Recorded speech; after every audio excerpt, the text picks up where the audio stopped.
বিসমিল্লাহির রহমানির রহিম। সুপ্রিয় শিক্ষার্থীরা, আশা করি আল্লাহর রহমতে তোমরা এই বৈশ্বিক মহামারীতে সবাই ভালো আছো। আমি আবারও সবার সুস্থতা কামনা করি।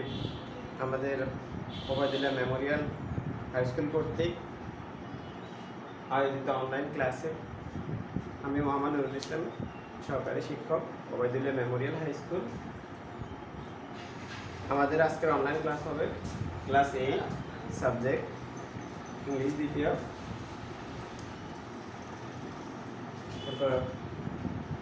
টুডেজ টপিকস মানে আমাদের আজকে আলোচনার বিষয় হবে ন্যারেশন পার্ট 2। তো ন্যারেশন পার্ট 2 এই জন্য হচ্ছে আমাদের আরেকটা ক্লাস ন্যারেশনের উপর আমরা নিলাম গতকাল। তো আমরা প্রথম দিনে ন্যারেশনের কি ন্যারেশন সম্পর্কে বিস্তারিত তথ্যগুলো বলেছি। আমরা যদি বলি ন্যারেশনটা কি, ন্যারেশন অর্থ উক্তি বা কথা। ন্যারেশনটা কাকে বলে? বক্তা যা বলে তাকে আমরা ন্যারেশন বলি।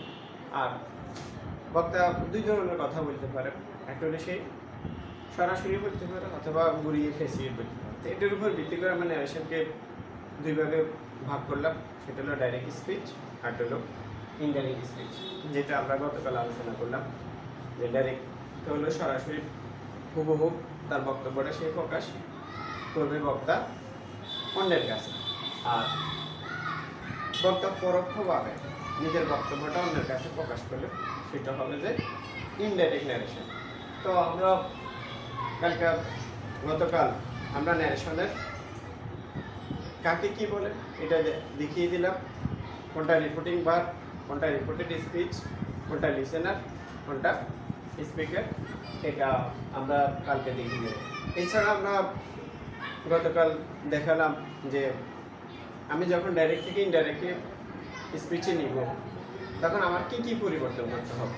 আমরা প্রথমে বললাম যে রিপোর্টিং ভার্বের পরিবর্তন, টেন্সের পরিবর্তন, পার্সনের পরিবর্তন, এরপরে কমা ও ইনভার্টেড কমার পরিবর্তন, স্থানবাচক ও সময়বাচক শব্দের পরিবর্তন। তা আমরা আজকে পার্ট 2 তে আমরা দেখাবো যে ডাইরেক্ট স্পিচ থেকে ইনডাইরেক্ট স্পিচের রিপোর্টিং ভার্ব আর একটু হলো কানেক্টিং ওয়ার্ডগুলোর পরিবর্তনগুলো আমরা একটু দেখাবো। তোমরা যদি লক্ষ্য করে দেখো যে আমাদের সেন্টেন্স 5 প্রকার, যে 5 প্রকারের যে ডাইরেক্ট থেকে ইনডাইরেক্টে পরিবর্তন হয়, এই পরিবর্তনগুলো আমরা কীভাবে লক্ষ্য করব। অ্যাসার্টিভ সেন্টেন্সে যদি আমরা রিপোর্টিং ভার্বের কথা বলি, যদি আমাদের সেট টু থাকে, ডাইরেক্ট ন্যারেশনে যদি সেট টু থাকে তখন আমরা রিপোর্টিং ভার্ব হিসেবে নিতে পারি টোল্ড। যদি সেট থাকে আমরা টেল দেব। আবার সেট টুর পরে যদি অবজেক্ট থাকে, সেট টুর পরে যদি অবজেক্ট থাকে তাহলে আমরা অবশ্যই টোল্ড নেই। আর যদি অবজেক্ট না থাকে তাহলে আমরা সেটের পরিবর্তে সেটে দিতে পারবো। তাহলে আমি আবার বলতেছি, যদি অ্যাসার্টিভ সেন্টেন্সে ডাইরেক্ট ন্যারেশনে যদি সেট টু থাকে, ইনডাইরেক্ট ন্যারেশনে আমার রিপোর্টিং ভার্বটা আসবে। যেহেতু সেট টুর পর অবজেক্ট আছে তাহলে আমরা অবশ্যই টোল্ড বসাবো। আর যদি অবজেক্ট না থাকে তাহলে সেট টুর পরিবর্তে সেট টুই বসাবো। এরপরে কানেক্টিং ওয়ার্ড যেটা আসবো অ্যাসার্টিভ সেন্টেন্সে দ্যাট, আমরা দ্যাট ব্যবহার করবো কানেক্টিং ওয়ার্ড। কমা আবার কোটেশন উঠে অথবা কমা ইনভার্টেড কমা উঠিয়ে আমরা দ্যাট ব্যবহার করি। এরপরে আমার সেন্টেন্সটা যদি ইন্টারোগেটিভ হয়, আমার বক্তব্যটা যদি ইন্টারোগেটিভ মনে হয়, অর্থাৎ প্রশ্নবোধক বাক্যে হয়, তাহলে আমি যদি আমার সে থাকে তাহলে আমি দিতে পারবো আক্স। আর যদি সে টু থাকে তাহলে আমি দিতে পারবো আক্স। আমি দিতে পারবো কি দিতে পারবো এস কে ই। আমরা সে টু দিয়ে করবো, এই জন্য বেশিরভাগ আমাদের ন্যারেশনের বক্তব্যগুলো ফার্স্ট টেন্সে থাকে। ফার্স্ট টেন্সে থাকার কারণে আমরা বেশিরভাগ প্রশ্নগুলোতে আমরা দেখি যে সেট টু ব্যবহার করা হয়। সেট টুর পরিবর্তে এই জন্য আমরা অ্যাসার্টিভে টোল্ড ব্যবহার করি, ইন্টারোগেটিভ আস্কড ব্যবহার করি। আর কানেক্টিভ ওয়ার্ড এখানে আমরা ইফ ব্যবহার করি অথবা ওয়েদার ব্যবহার করি, বা আমরা ব্যবহার করি এখানে WH ওয়ার্ড। যদি ইয়েস নো আসে তখন ইফ বা ওয়েদার, আর যদি ইয়েস নো না আসে তখন WH ওয়ার্ড। আমরা WH ওয়ার্ডটা ব্যবহার করি। এইগুলো আমরা ইন্টারোগেটিভের রিপোর্টিং ভার্ব আর কানেক্টিভ ভার্ব। এর পরবর্তী আমরা আসছি ইম্পারেটিভ সেন্টেন্স। ইম্পারেটিভ সেন্টেন্স যখন আমার রিপোর্টিং ভার্ব আসবে তখন ইম্পারেটিভে অনেকগুলো রিপোর্টিং ভার্ব আসে। যেমন যদি আদেশ বোঝায় তাহলে ওখানে অর্ডার আসে, কমান্ডেড আসে। এরপরে যদি অনুরোধ বোঝায় রিকোয়েস্টেড আসে। এরপরে যদি আমাকে কোনো উপদেশ দেওয়া হয় তাহলে অ্যাডভাইসড আসে। যেহেতু আমরা সেটুর দিয়ে করতেছি তাহলে আমরা এই জন্য দুই তিনটা একটু দেখিয়ে দিচ্ছি। তাহলে একটা হলো রিকোয়েস্টেড, রিকোয়েস্টেড,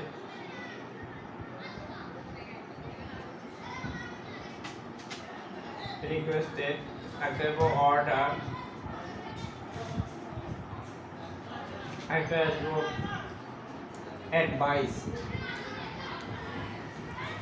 আমরা যেহেতু রিপোর্টিং বা যদি আমার ডাইরেক্ট মেনশনে ইম্পারেটিভে সেট টু থাকে তখন আমরা রিকোয়েস্টেড, অর্ডার, অ্যাডভাইস ইত্যাদি আরও আছে। আমরা মূলত যে তিনটা বেশি ব্যবহৃত আমরা ওই তিনটেই দিলাম। এরপরে আমার এখানে কানেক্টিং ওয়ার্ডটা আসবে টু অথবা নট টু। যদি আমার নেগেটিভ ব্যাকওয়ার্ডটা নেগেটিভ হয় তাহলে আমি নট টু দিতে পারবো, অ্যাফার্মেটিভ হলে আমি টু ব্যবহার করতে পারবো। এরপর আছে অপটেটিভ। অপটেটিভে আমার রিপোর্টিং ভার্ব আসবে, যেহেতু আমরা সেই টু এর হিসাব করতেছি তাহলে এটা হলো উইশ, এটা হলো প্রে। যদি কোনো ধরনের আমি বক্তব্যে কোনো ধরনের প্রার্থনা বোঝায় তখন আমি প্রেড ব্যবহার করতে পারবো। যদি কোনো ধরনের ইচ্ছা বা কাউকে উইশ করা হয়, অভিনন্দন জানানো হয়, তখন কাউকে কারোর জন্য দোয়া করা হয় তখন আমি উইশ ব্যবহার করতে পারবো রিপোর্টিং ভার্ব হিসেবে। আর আমার কানেক্টিং ওয়ার্ডটা অবশ্যই আমি কমা কোটেশনের পরিবর্তে আমি দ্যাট ব্যবহার করব। এরপর আছে এক্সক্লেমেটরি সেন্টেন্স। আমার বক্তব্যটা যদি এক্সক্লেমেটরি হয় তাহলে আমার সেটুর পরিবর্তে আমি লিখতে পারি exclamatory.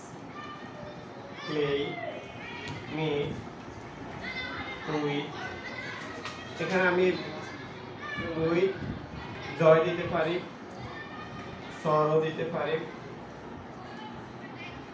এক্সক্লেমেট with joy, এক্সক্লেমেট with joy, সরো।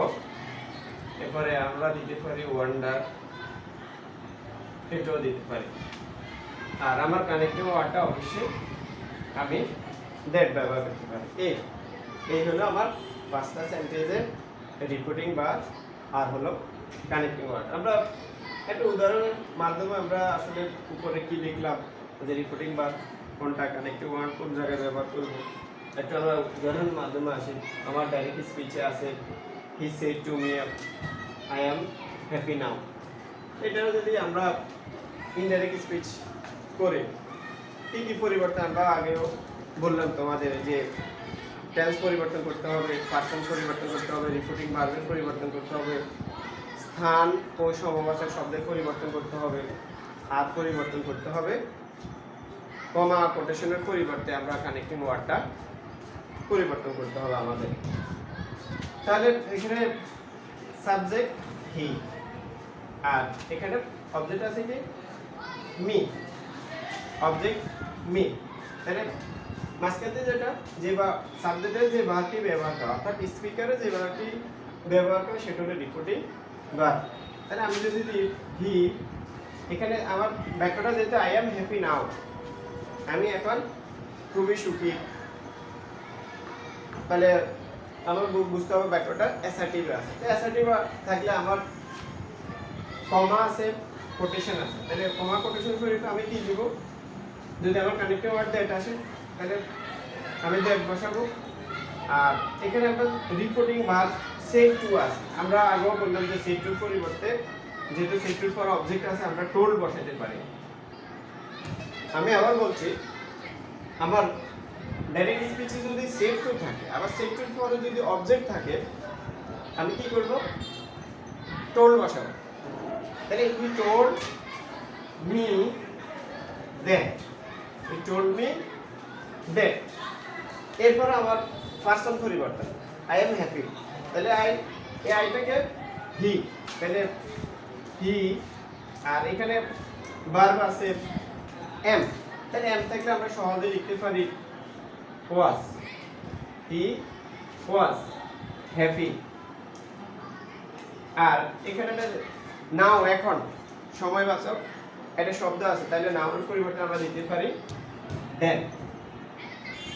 তাহলে এখন লক্ষ্য করো যে he told me that he was happy, তখন পুরো সেন্টেন্সটা অ্যাসার্টিভ ফর্মে চলে যাবে। বলে রাখি তোমাদের যে আমরা সেন্টেন্সে যে পাঁচটা বাক্য বা যেভাবে থাকে অ্যাসার্টিভ, ইন্টারোগেটিভ, অবজেক্টিভ, এক্সক্লেমেটরি, বাক্যটা ডাইরেক্টলি যেভাবে থাকবে ইনডাইরেক্ট করার সময় আমার পুরো বাক্যটা তখন অ্যাসার্টিভ ফর্মে চলে আসবে। আর যেটাতে থাকো, যে হয় ইন্টারোগেটিভ থাকুক, নয় অবজেক্টিভ থাকুক, নয় এক্সক্লেমেটরি থাকুক, যেটাতে থাকুক তখন আমাদের কি হবে? পুরো বাক্যটা অ্যাসার্টিভ ফর্মে চলে যাবে। এবার আশা করি তোমরা বুঝতে পেরেছো যে এখানে সেটুর পরিবর্তে টোল বসেছি, সাবজেক্ট এখানে হি আছে, হি বসালাম, মি অবজেক্ট, এরপরে এখানে first person will B first place, অর্থাৎ ফার্স্ট প্লেস রিপিটিং ভার্বের যে সাবজেক্টটা এটাই ফার্স্ট প্লেস এখানে first person he K follow করতেছে, তাহলে এই জন্য এখানে first person will follow first place, তাহলে এই জন্য এটা হয়ে গেছে। এই কারণ ভার্ব আছে এখানে এম, ইনডাইরেক্ট হবে ওয়াজ হ্যাপি, আর নাও স্থানবাচক একটা শব্দ, যে নাউন পরিবর্তে আমরা ইনডাইরেক্টলি দেন বসাবো। এরপরে আমরা তোমাদের একটু দেখাবো যে কিভাবে পার্সন পরিবর্তন করা যায়। যে ডাইরেক্ট ন্যারেশনে পার্সন থাকে তখন ছাত্রছাত্রীরা একটু ভোগান্তির মধ্যে থাকে যে তারা কিভাবে যে পার্সন পরিবর্তনটা করবে, যে ফার্স্ট পার্সন কিভাবে পরিবর্তন হবে, সেকেন্ড পার্সন কিভাবে পরিবর্তন হবে, থার্ড পার্সন কিভাবে পরিবর্তন। আমরা এখানে লিখলে first person will follow first place, অর্থাৎ ফার্স্ট প্লেস বলে রিপিটিং ভার্বের যে সাবজেক্টের যে প্রথম এখানে যে হিটা আমরা বসালাম এটাই ফার্স্ট প্লেস, আর রিপিটিং ভার্বের যে ফর যে অবজেক্টটা থাকবে সেটা হলো সেকেন্ড প্লেস। তাহলে first place will follow first person will follow first place, আর second person will follow second place, third person will be no change. অর্থাৎ আমার ডাইরেক্ট ন্যারেশনে যদি থার্ড পারসন থাকে, আমার ইনডাইরেক্ট ন্যারেশনে থার্ড পারসনের কোনো পরিবর্তন হবে না। আমরা সেটা একটা উদাহরণের মাধ্যমে যে উদাহরণের মাধ্যমে আমরা দেখাচ্ছি যে he said to me I love my country। এখানে আমরা কিভাবে পার্সন পরিবর্তন হয় আমরা ওখানে লিখলাম যে first person will follow first place বলতে আমরা কি বুঝি? রিপিটিং ভার্বের যে সাবজেক্টটা এটাকে আমরা ফার্স্ট প্লেস হিসাবে চিহ্নিত করি, আর রিপিটিং ভার্বের যে অবজেক্ট এটা হলো সেকেন্ড প্লেস।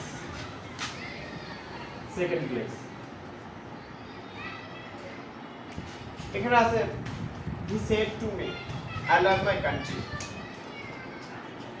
সে আমাকে বললো আমি আমার দেশকে ভালোবাসি। এখানে হিটা রিপিটিং ভার্বের সাবজেক্ট, অর্থাৎ হিটা বক্তা স্পিকার, আর মিটে এখানে অবজেক্ট লিসেনার, আর এখানে আইটা ফার্স্ট পারসন।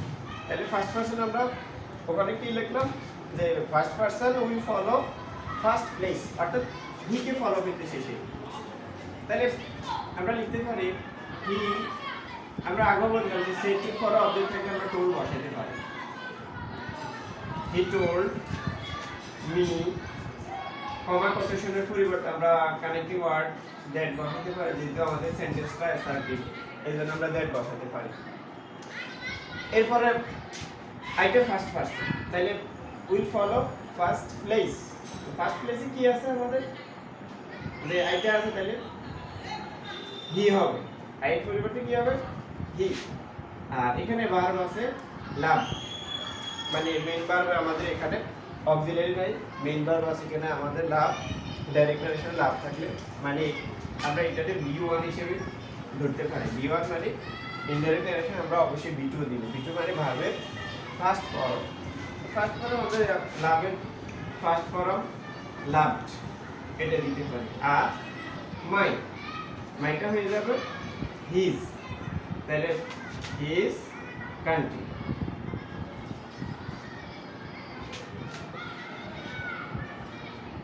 আমরা এটা হলো ফার্স্ট পার্সনের কাজ।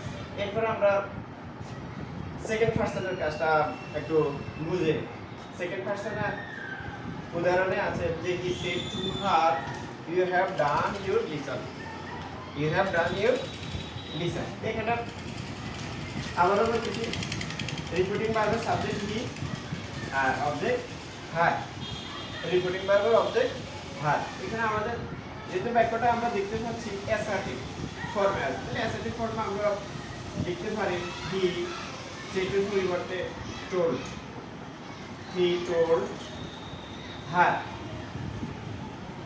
কমা কোটেশনের পরিবর্তে আমরা জানলাম আমরা দ্যাট বসাতে পারি অ্যাসার্টিভ সেন্টেন্স হলে।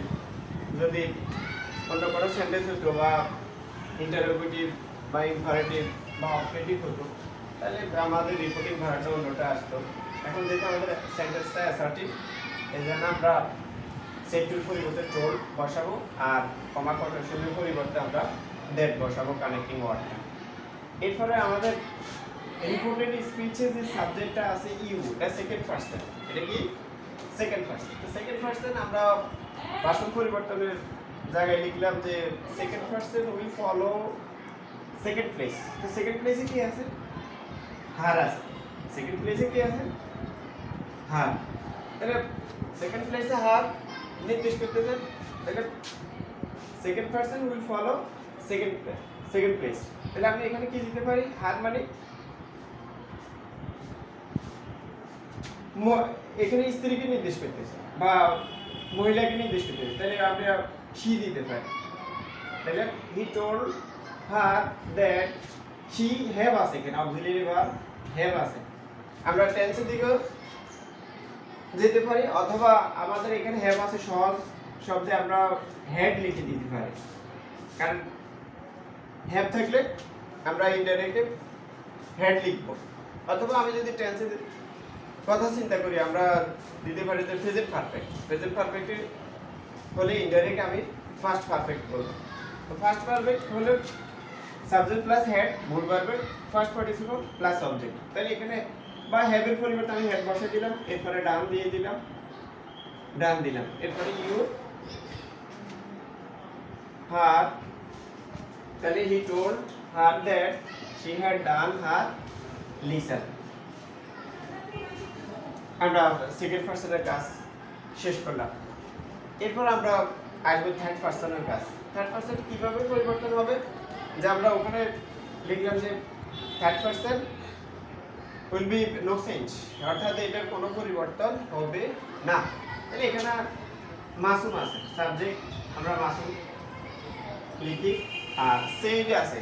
আমরা আগেও বললাম সেড টু পরে যদি অবজেক্ট থাকতো তাহলে আমরা টোল্ড বসাতে পারতাম, অথবা সেড টু বসাতে পারতাম, কিন্তু এখানে সেডের পরে কোনো অবজেক্ট নেই, যার কারণে আমরা সেডের পরিবর্তে ইনডাইরেক্ট সেড বসাই। এরপরে কমা কোটেশনের পরিবর্তে যেহেতু আমরা লক্ষ্য করলাম যে বাক্যটা অ্যাসার্টিভ, তাহলে আমরা আবারও দ্যাট বসাতে পারি, যে মাসুম সেড দ্যাট, এখানে he is active, he third person, তাহলে third person will be no change, তাহলে third person will be no change.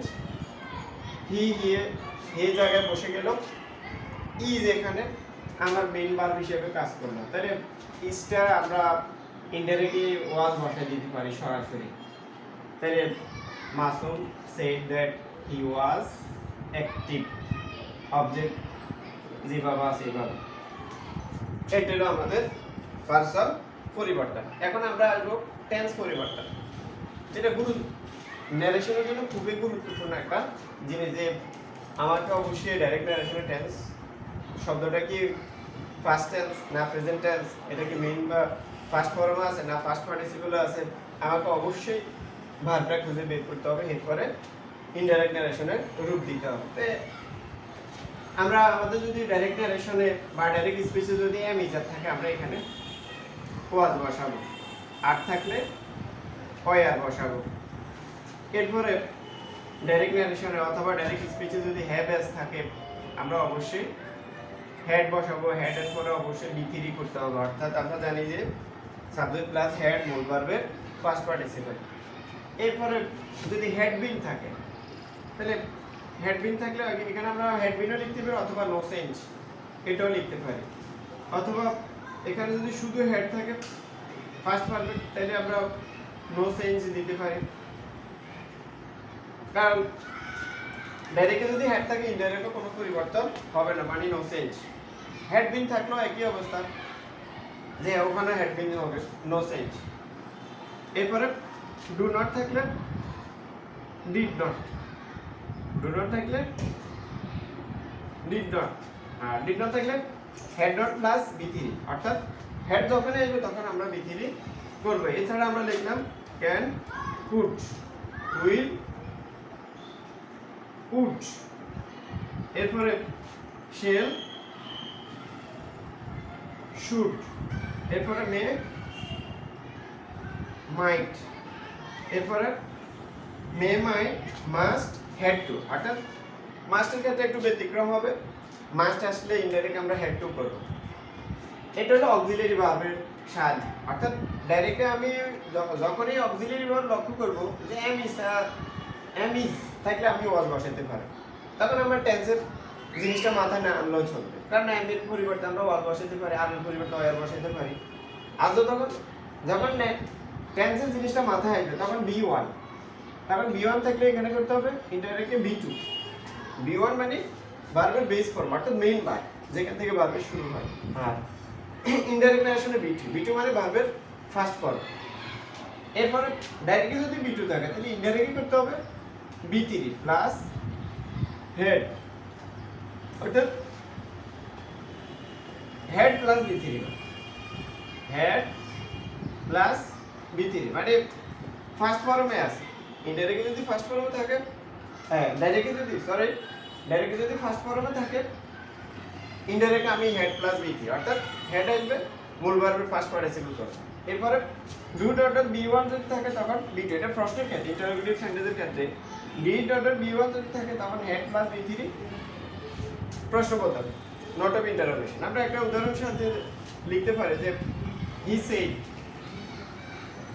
I রোট a letter. এখন একটা পরিবর্তন, এখানে কি পরিবর্তন হয়, টেন্সের একটা পরিবর্তন আমরা দেখাই যে হি সেড কমা কোটেশন পরিবর্তে আমরা আগে বললাম দ্যাট আসে অ্যাসার্টিভ হলে, এরপর আই রোট এ লেটার। তাহলে এখানে আইটা first person will follow the first place, এখানে আইটা কি হবে হি, আর এখানে রোট আছে। রোট মানে আমরা যেহেতু এখানে কোনো অক্সিলারি ভার্ব আমরা লক্ষ্য করছি না বা দেখতে পাচ্ছি না, তাহলে আমরা এটাকে ধরতে পারি বি2 মানে রোড, লিখলো।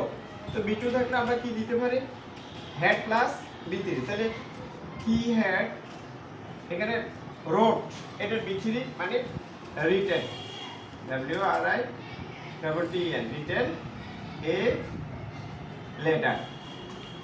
আবার বলছি হি সেড কমা কোটেশন করে দ্যাট, যেহেতু অ্যাসার্টিভ সেন্টেন্স আর first person will follow the first place, অর্থাৎ ফার্স্ট প্লেসে হি আছে, আমরা এখানে হি দিলাম। আর রোড এটা বি2 তে আছে, অর্থাৎ ভার্বের ফার্স্ট ফর্মে আছে, আমরা বি2 থাকলে হেড প্লাস বি3, অর্থাৎ হেড দিতে পারি।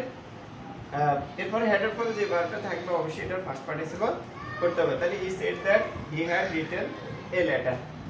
আচ্ছা, আরেকটা উদাহরণ আছে হি said to me, he said, এখানে সেড টুর পরে অবজেক্ট আছে, তাহলে আমরা অবশ্যই টোল্ড বসাতে পারি। হি টোল্ড মি কমা কোটেশনের পরিবর্তে আমরা দ্যাট দিতে পারি। এরপরে আই আছে, তাহলে আইটা first person will follow the first place, তাহলে আইটা ফার্স্ট প্লেসে হি আছে, হিকে ফলো করলো। আর হ্যাড ডান দ্য ওয়ার্ক, তাহলে এখানে হেড আছে, হেড মানে আমরা যখন দেখালাম যে যখন হেড থাকবে তখন নো সেন্স, মানে হেডের জায়গাতে হেড বসে যাবে, had done the work, had done the work. এই হলো আমাদের টেন্স পরিবর্তন। এরপর আমরা যাব নিকটবর্তী শব্দের পরিবর্তন। তোমরা ইচ্ছা করে লিখে নিতে পারো, যখন ডাইরেক্টে যদি টুডে থাকে, ইনডাইরেক্ট হবে দ্যাট ডে, এরপরে যদি থাকে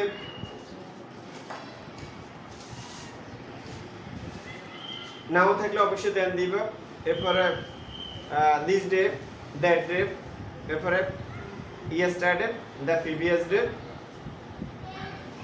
এরপরে দিতে পারবো যদি লাস্ট মান্থ লেখা থাকে তাহলে দি প্রিভিয়াস মান্থ, এরপরে নেক্সট ডে যদি থাকে তাহলে দ্য ফলোইং ডে, ইত্যাদি ইত্যাদি।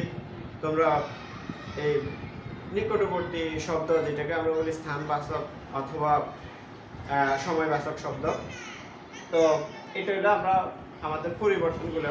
আমাদের ন্যারেশনে আরও দু একটা রুল আছে যেটা আমরা পরবর্তীতে ইনশাআল্লাহ সময় আলোচনা করব।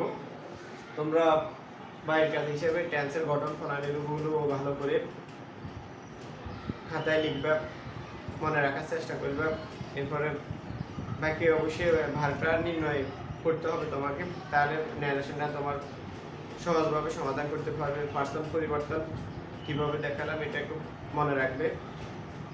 হোমওয়ার্ক হিসেবে তোমাদের দিলাম যে টেন্সের গঠন প্রণালীগুলো, আর টেন্সটা বা এই টেন্সের সাথে ভারটা ভালো করে দিবে। তো সবাই ভালো থাকো, সুস্থ থাকো। সবাইকে ধন্যবাদ জানিয়ে আজকের ক্লাস এখানে শেষ করলাম। আল্লাহ হাফেজ, আসসালামু আলাইকুম।